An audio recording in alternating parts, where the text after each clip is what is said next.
Prepositions of manner. Like, in action.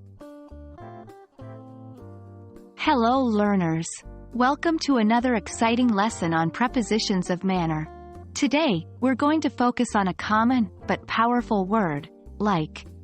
You'll see how this tiny word can be used in various ways to describe the manner in which something is done or happens. So, let's dive in. Like is a preposition that allows us to make comparisons or describe similarities between two or more things. When we use like, we are often highlighting the characteristics or qualities of something by comparing it to another. Let's look at some simple examples.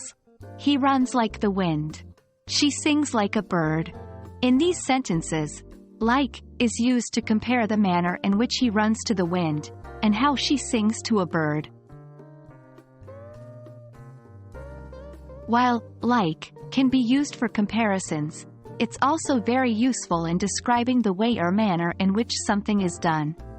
Consider the following sentences. He speaks like a native speaker. She plays piano like a professional. Here, like is not just making a comparison, but it is also showing the manner in which an action is performed. The boy speaks in the manner of a native speaker, and the girl plays the piano in the manner of a professional.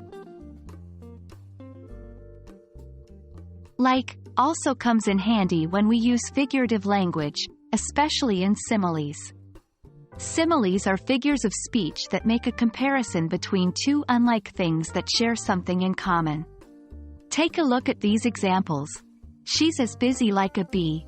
He's as brave like a lion.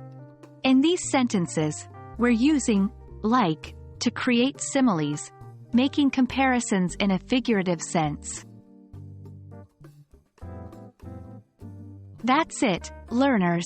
You've learned how to use the preposition like to express comparisons, denote manner, and create similes.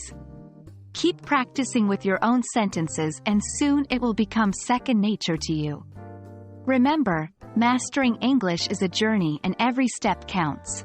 Until next time, keep learning and stay curious.